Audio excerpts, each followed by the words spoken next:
Muy buenas tardes a todos. El día de hoy vamos a continuar con la última parte del tema de estructura, morfología y taxonomía de virus, que tiene que ver con qué tipos de virus nos ocasionan qué tipo de enfermedades. Aquí en esta tabla estamos viendo la familia de los virus y cuáles son los virus representativos de esas familias. De herpes viridae, tal vez que es de los más importantes, en función de qué tanta gente se infecta por esta familia de virus. Entonces, en herpes viridae tenemos realmente bastantes virus muy comunes. El virus del herpes simple tipo 1, que aquí lo estamos viendo, el tipo 2, la varicela zoster, que es muy conocida por toda la población, es un herpes virus. El virus de Epstein-Barr, que causa una enfermedad que se llama mononucleosis infecciosa, ahorita vamos a ver, citomegalovirus, herpes 6 también de repente produce meningitis. Entonces, aquí estamos viendo ejemplos simplemente de las familias y de los virus. Adenoviridae y adenovirus que produce infección respiratoria alta. Lo que más me interesa que vamos a ver es qué enfermedades causan. Aquí también en esta tabla tiene que ver con las familias y qué virus representan o se encuentran dentro de esa familia. El virus de influenza, que lo vemos por acá, virus de influenza es un ortomixoviridae y estos son virus de RNA, ¿de acuerdo? Otro de los que es muy importante en función de cuántos pacientes se infectan, los virus de parainfluenza también infectan a gran parte de la población. El virus inicial respiratorio también es de los comunes. El metaneumovirus, no tanto, o sea, sí hay aislamientos, pero no es tan común. ¿Cuál otro de los de aquí que es bastante... Los rotavirus son bastante comunes, causan enfermedades diarreicas.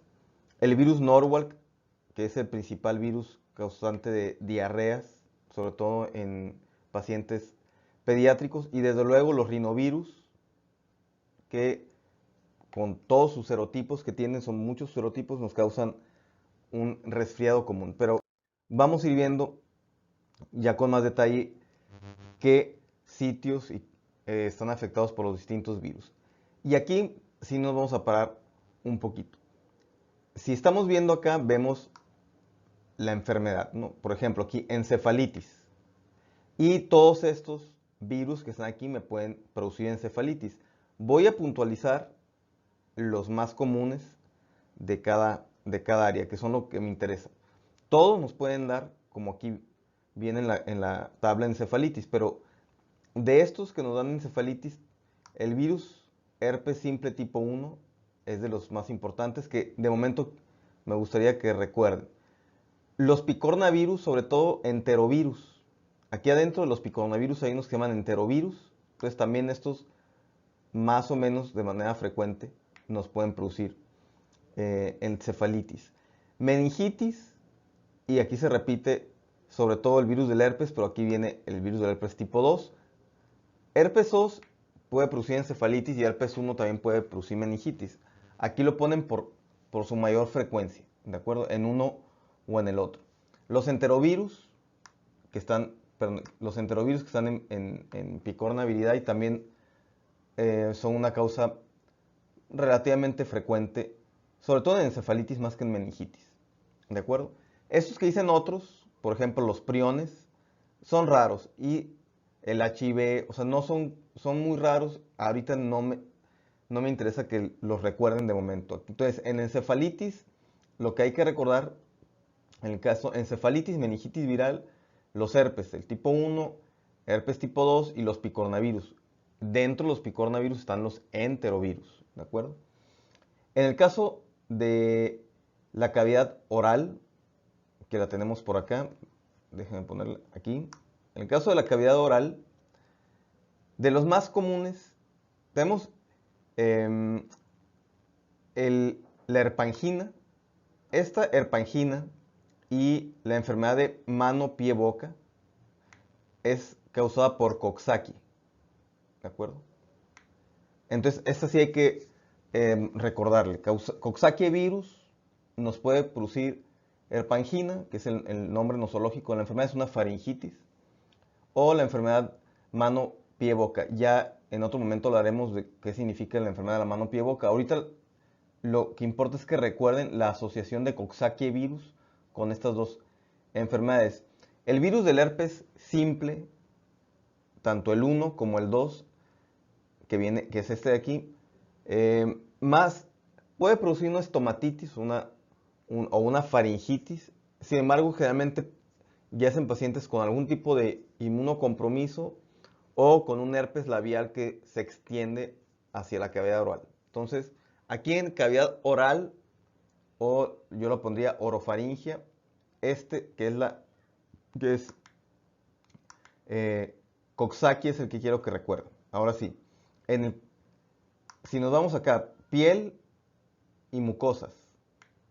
Aquí desde luego hay varios. Los virus del herpes simple 1 y 2, aquí sí, me pueden producir el herpes labial, el tipo 1 sobre todo, y el herpes genital, que está más asociado con el herpes tipo 2. Varicela, desde luego, es una enfermedad, al menos en México, bastante común, ya que no está en el esquema básico de vacunación. En México, en Estados Unidos sí está en el esquema básico de vacunación, por eso hay menos casos de varicela que en México. Entonces, varicela es algo bastante común.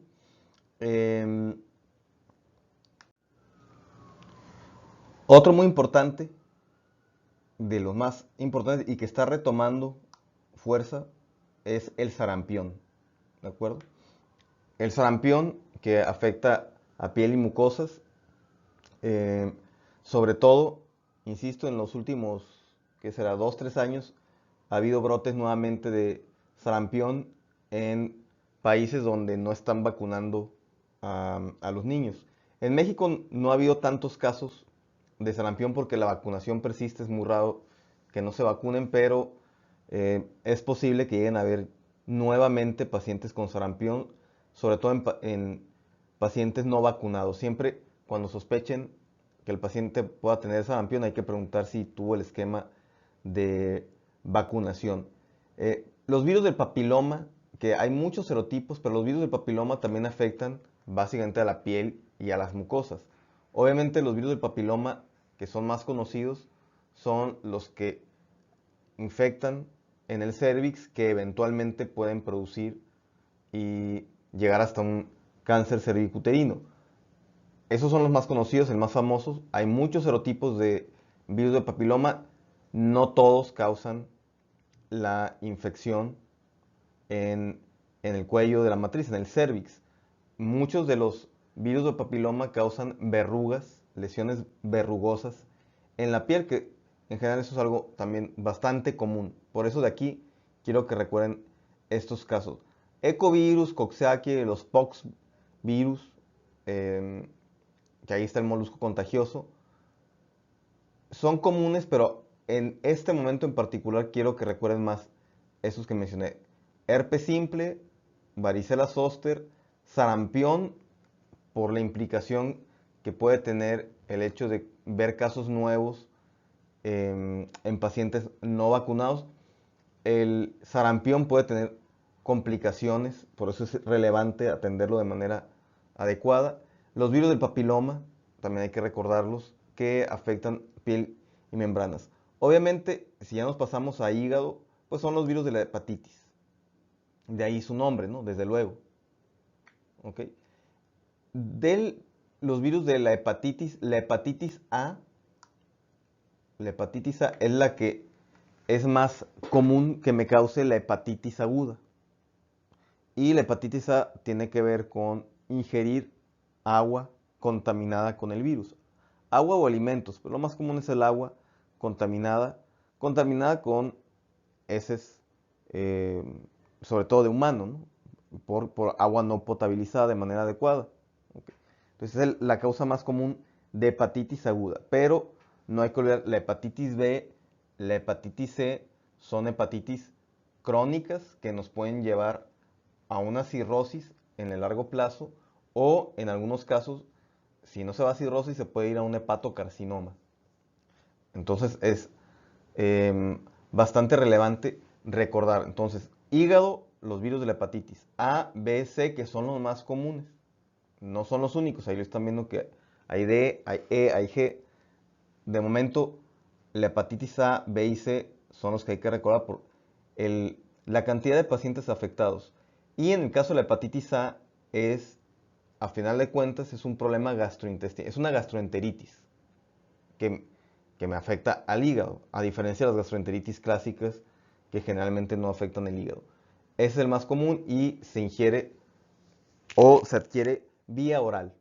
¿De acuerdo? En el caso de la hepatitis A, la hepatitis B, la hepatitis C, generalmente tiene que ver con transfusiones sanguíneas o se puede transmitir vía sexual.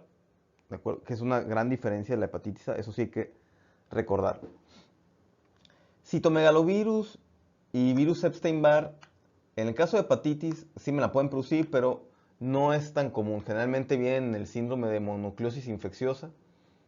Y aún dentro de la mononucleosis infecciosa, la hepatitis o la hepatomegalia, digamos, no es un dato predominante. Entonces, de momento, en el hígado, lo que quiero que recuerden son las hepatitis. Aquí en el corazón, las miocarditis es raro, así que me lo voy a brincar. Conjuntivitis o queratoconjuntivitis virales, de las comunes, adenovirus. Esta sí me da una conjuntivitis relativamente frecuente, es común. Los herpes virus 1 y 2 también pueden producir conjuntivitis y queratoconjuntivitis, aunque aquí me quedaría más con, de momento, insisto, esto es qué es lo más frecuente y qué es lo que quiero que recuerden. Adenovirus. El sarampión también me puede producir conjuntivitis. Sin embargo, va junto con, no es de manera aislada, va junto con los otros datos clínicos. Igual en adenovirus, la conjuntivitis se asocia a una faringitis. Por adenovirus hay un término ahí que se llama fiebre faringoconjuntival que tiene que ver con infecciones por adenovirus. Ahora, esto es lo que sí es, casi todos son muy comunes. Fíjense lo que dice aquí. Resfriado común, o que también coloquialmente se le llama como el catarro. ¿Okay? El resfriado común sí es producido por una gran variedad de virus y como su nombre lo dice, el resfriado común es la infección de vía respiratoria alta más frecuente de todo lo que existe. De hecho, el grueso de todas las infecciones que nos dan a los humanos, el resfriado común está en el primer lugar de frecuencia de infección. Todos tenemos a veces 1 o 2 cuadros de resfriado común al año. Eso es muy común. Es muy común, es muy frecuente la enfermedad, pero su mortalidad es básicamente nula. O sea, no tengo una complicación mortal del resfriado común. Podría tener una complicación hacia una infección de vía respiratoria baja, pero ya aún esa infección de vía respiratoria baja que se me complica a partir de un resfriado común, difícilmente llega a mortalidad. La complicación más común del resfriado común es una sinusitis. Pero igual la sinusitis no es una enfermedad mortal. Eso lo quiero dejar claro porque este es el ejemplo clásico de la enfermedad más común o una de las más comunes que existen, pero que no tienen mortalidad. Ahí entra el resfriado común. Y ahora, del resfriado común, rinovirus común, valga la redundancia, muy frecuente. Coronavirus también. Adenovirus también. Influenza, bueno, todos. Aquí vamos a tener un problema porque no vamos a tener que aprender todos.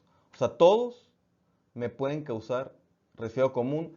Todos son virus relativamente frecuentes. Si yo aquí tendría que hablar del más frecuente, que estaríamos básicamente déjenme le cambio aquí, que el más frecuente, déjenme le cambio de color. El más frecuente sería rinovirus y coronavirus, estos dos.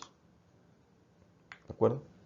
Obviamente eso es usando estadísticas, sobre todo norteamericanas. En México no tenemos mucha estadística con diagnóstico de laboratorio de los resfriados comunes.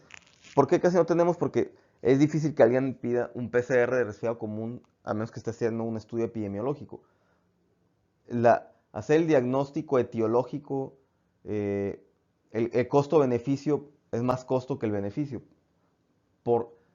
porque precisamente como la enfermedad se autolimita, no tiene mayor complicación, casi nadie pide los estudios de laboratorio para confirmar cuál virus es. En síntesis, o sea, no ocupo pedir un PCR para determinar que un paciente tiene resfriado común. Eso hace que no tengamos tantos datos, sobre todo aquí en México, en frecuencia de qué virus es más común. Esto que les estoy diciendo de rinovirus y coronavirus es usando los datos, sobre todo que hay en Estados Unidos, como los más comunes. Me voy a brincar acá, donde dice faringitis, ahora sí. Perdón, vamos a cambiarle de color aquí y acá. Ahí estoy. Faringitis. Faringitis viral. Adenovirus, común. Coxsackie también. Herpes virus no tanto. Epstein-Barr sí. Este de aquí, muy común. Que me cause faringitis, sobre todo en pacientes adultos jóvenes, arriba de 18, entre 18 y 25 años. Virus Epstein-Barr, que me causa la enfermedad que se llama mononucleosis infecciosa, que básicamente debutan casi todos los pacientes con faringitis. Y aquí hay que mencionar, las faringitis virales son las más comunes del grupo de las faringitis. Las bacterias pueden causar faringitis. Streptococcus pyogenes es la bacteria clásica que ocasiona faringitis. Sin embargo, en el 100% de los pacientes, casi el 70% de las faringitis son virales, por alguno de estos que estamos viendo ahí. ¿De acuerdo?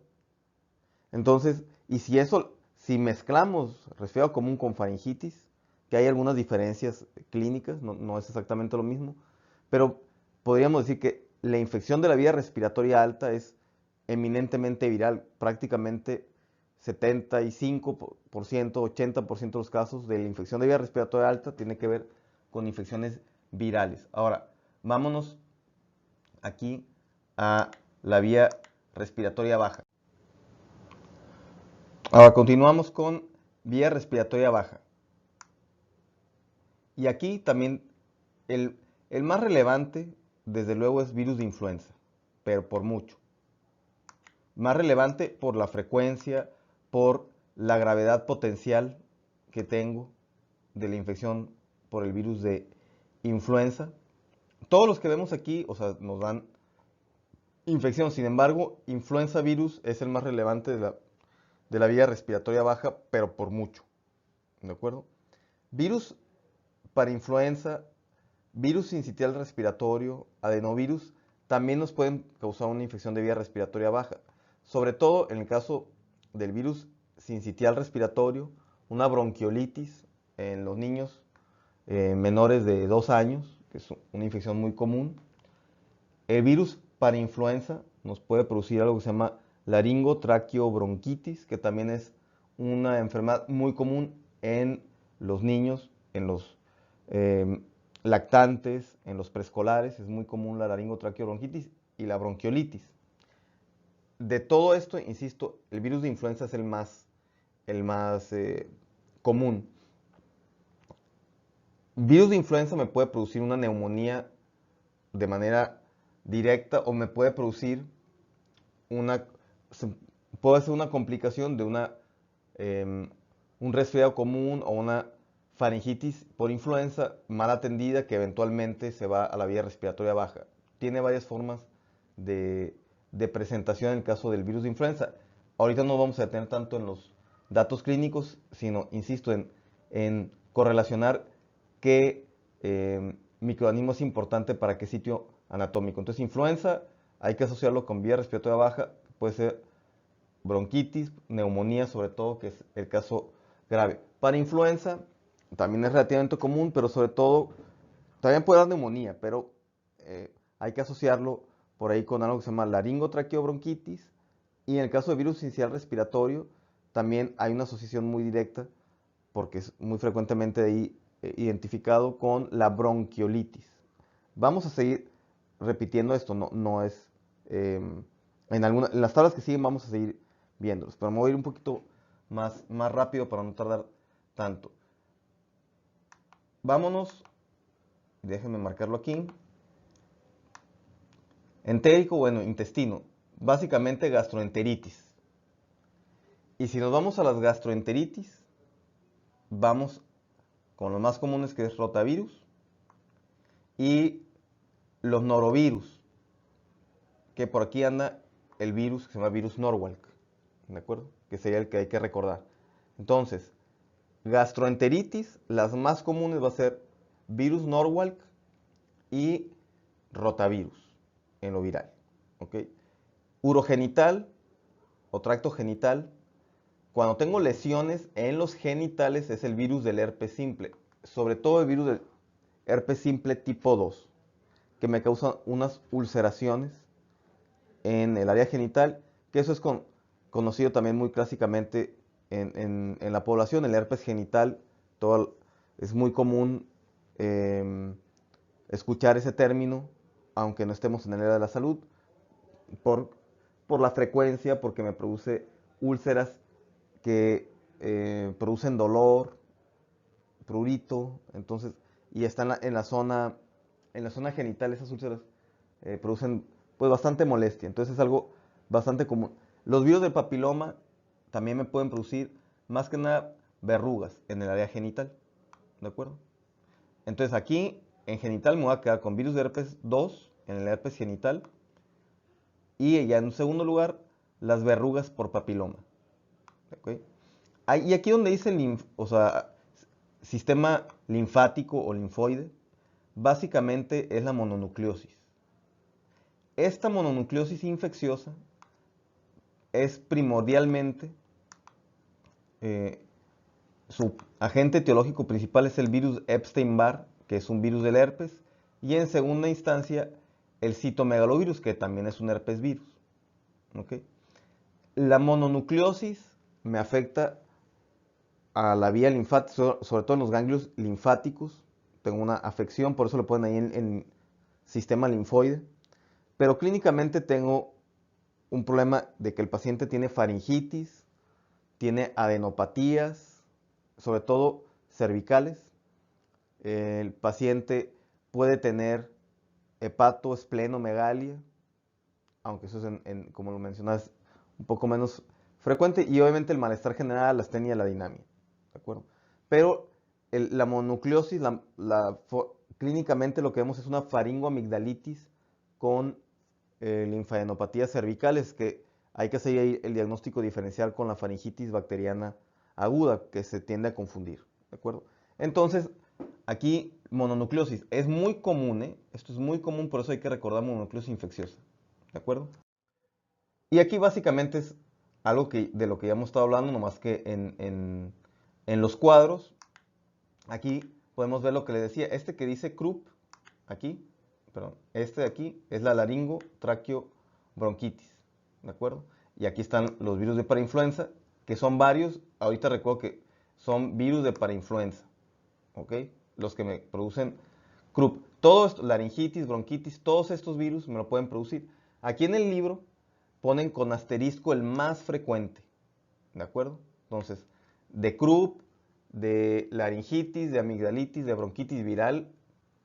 Y fíjense lo que dicen: niños menores de 2 años, el más común es parainfluenza, y en particularmente parainfluenza 1. Fíjense acá arriba, en faringitis, adenovirus, me marcan virus de Coxsackie, que es la herpangina, la enfermedad de mano, pie, boca, que es una faringitis. Aunque aquí les faltó marcar virus de Epstein-Barr, o sea, la mononucleosis infecciosa también me produce mucha faringitis, ¿de acuerdo?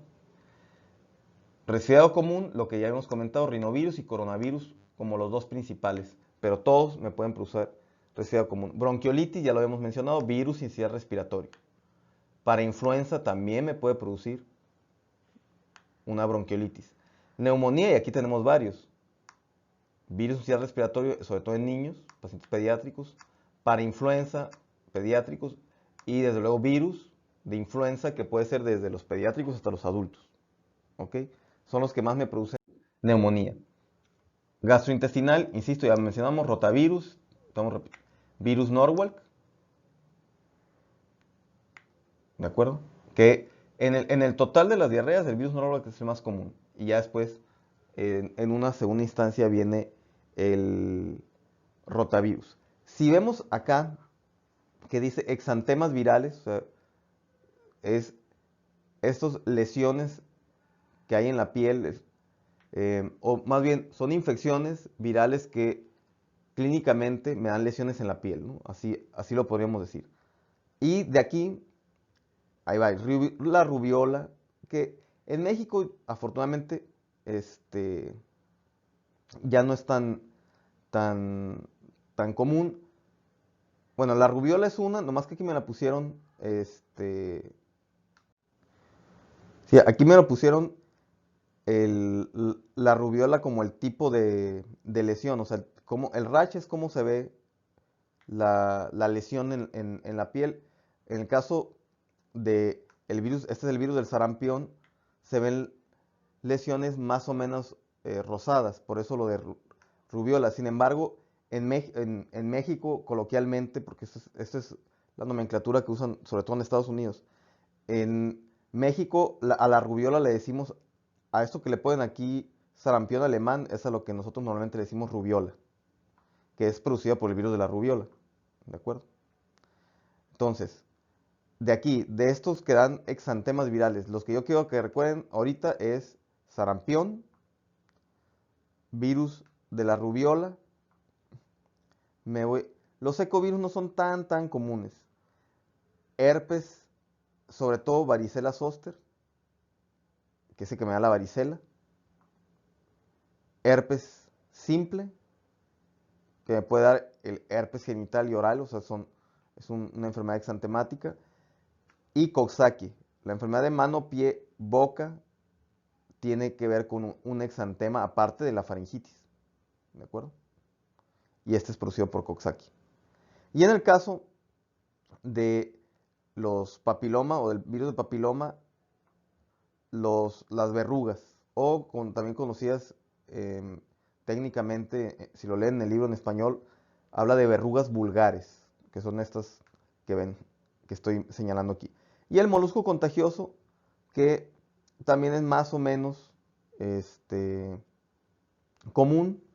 No es tan común tal vez como una varicela, porque la varicela sobre todo en niños, recuerden, insisto con esto de los niños no vacunados en México, es muy común que se infectan de varicela. Entonces, exantemas virales que hay que recordar, o virus que causan exantemas virales, sarampión, rubiola, varicela zoster, herpes tipo 1, tipo 2, Coxsackie y los papilomas. Bueno, vamos a agregarle también el molusco, porque también es relativamente común, el molusco contagioso, ¿de acuerdo? De aquí ya habíamos hablado algo. En el caso digamos, la fiebre amarilla me produce hepatitis, aunque me puede producir, es una enfermedad sistémica que tiene que ver más con algo que llamamos fiebres hemorrágicas, son enfermedades transmitidas por vectores. Pero en hepatitis, como tal en el hígado, quiero que se acuerden de las hepatitis. La A, la B y la C. ¿De acuerdo? De momento eso es lo que más me interesa. Que recuerden, las miocarditis, o sea, son raras. La infección del riñón por citomegalovirus es raro. O sea, ahorita me lo voy a brincar. Músculo, glándulas, raro. En el caso de ojos, aquí se refiere a infección del globo ocular, no tanto de la conjuntiva. ¿De acuerdo? Adenovirus produce pero conjuntivitis como tal, ¿no? O sea, no es tanto el globo ocular afectado, es la conjuntiva. ¿Ok? Entonces me lo voy a brincar. Meningitis, ya lo habíamos hablado también por ahí, que son los enterovirus. Y dentro de los enterovirus está Coxsackie. ¿De acuerdo? Herpes 2, que me puede producir meningitis. El sarampión básicamente es una complicación del sarampión. ¿De acuerdo? Lo que dice aquí que es una parálisis o me da una enfermedad, es un subtipo, es una infección del sistema nervioso central, pero que me produce una parálisis. Generalmente es el virus de la poliomielitis, que es exactamente lo que me produce. La poliomielitis es una inflamación de la médula, de la médula espinal, y eso es lo que me lleva eventualmente a la parálisis. En México ya son muy raros los casos de poliomielitis por la vacunación, ¿de acuerdo? Entonces, es muy difícil, yo creo sinceramente, es muy difícil que vayan a ver un paciente con poliomielitis en México. Si tiene datos clínicos de poliomielitis, lo primero tendrían que preguntar para descartar es si tuvo el esquema de vacunación. Porque ahorita por la moda de los antivacunas, de los antivaxxers, hay brotes de enfermedades que estaban controladas. En México no tanto, porque en general el movimiento antivacunas no es tan fuerte, así que de momento es difícil que vayan a ver un paciente con poliomielitis. Encefalitis, ya hemos hablado, herpes tipo 1, es el que más me va a interesar. Acá habla de las encefalitis posinfecciosas, y ahí es donde está el sarampión, la parotiditis, la misma varicela, que me puede producir una encefalitis después de la varicela. De estas posinfecciosas, la más común va a ser la de varicela en nuestra región, en México, ¿de acuerdo? Esta va a ser la más común. Esto de aquí, que es la forma de transmisión, ya habíamos hablado algo de la hepatitis B y hepatitis C. Obviamente el VIH, que es transmitida por sangre, aquí se refiere entre transfusiones sanguíneas, que es básicamente de las hepatitis, el VIH, citomegalovirus Epstein-Barr, y en el caso de el virus del oeste del Nilo, que también se puede en alguna transfusión. Prácticamente cualquier infección, o sea, si un paciente le sacan sangre y está infectado, pues eventualmente puede infectar al receptor de la sangre. Entonces, en general, o sea, prácticamente cualquier infección o cualquier microorganismo que está en sangre, pues se puede transmitir en una transfusión, ¿no? Aunque aquí lo más común, todavía en México son muy comunes los casos por transfusión de hepatitis B y de hepatitis C. No tanto de VIH, ya no tanto. Infecciones de transmisión sexual virales. Y aquí tenemos, fíjense, los virus de papiloma, pero aquí ya me pone los serotipos que tienen más riesgo con el cáncer cervicuterino, el CACU, ¿de acuerdo? Estos generalmente son verrugas en los genitales. Entonces, de las infecciones de transmisión sexual, virus de papiloma, los serotipos que me causan cáncer, estos que ven aquí, el 16, el 18, 31, 45, son los más oncogénicos, no son los únicos, ¿de acuerdo? Pero aquí nos ponen el ejemplo de los más oncogénicos. Virus herpes tipo 2, este hay que recordarlo, es común. Obviamente transmisión sexual también es relativamente, o puede ser relativamente común, la hepatitis B y C. Y desde luego, de lo más común, el VIH, el virus de la inmunodeficiencia humana. Y en esta, que ya es la penúltima, ya estamos terminando, nos vienen los virus que son transmitidos por vectores. Y aquí nos ponen cuáles son los vectores. Algunas veces son aves o algunos son mosquitos, ¿de acuerdo? Aquí está el Aedes, acá están Culex. De momento, ahorita vamos a ver los más comunes. Ahora, virus del oeste del Nilo es relativamente frecuente en el país y en nuestra zona, si hay casos de virus del oeste del Nilo, transmitidos sobre todo por el mosquito, ¿de acuerdo? Me pique el mosquito Culex y trae virus del oeste del Nilo y empiezo con la infección. Dengue, desde luego, particularmente en Baja California, bueno, más que California, en Mexicali, es raro el dengue por la zona desértica, pero el dengue es una de las principales infecciones virales transmitidas por vectores, no solo de México, a nivel global. Entonces, dengue, hay que acordar, y en este caso se asocia con el mosquito Aedes, ¿de acuerdo? Igual aquí ponen los monos, los chimpancés, aunque para nuestro caso particular, el vector va a ser el mosquito. ¿Ok? Otro, fíjense, aquí esto es importante, el virus de la influenza, a veces olvidamos eso, el virus de la influenza es transmitido por aves, por cerdos, y aquí el problema es que de las aves y del cerdo me puede infectar directamente el humano. ¿De acuerdo? De ahí que el virus de influenza tiene tanta variabilidad genética y tiene tantos reservorios naturales porque está en las aves, sobre todo las aves migratorias y en los cerdos. ¿De acuerdo? Entonces, virus de influenza A también no solo me infecto de humano a humano, puede haber infecciones de animal hacia el humano, sobre todo aves y cerdo, que es lo más común. De aquí, la fiebre amarilla en México no es tan común, ¿eh? O sea, no es tan común como en otras zonas, pero hay que recordar porque la fiebre amarilla sí es una enfermedad que afecta a millones de personas a nivel global y también es transmitido por el mosquito Aedes. Las otras son un poquito más raras. No, pensé que había otra. No, esta fue la última diapositiva.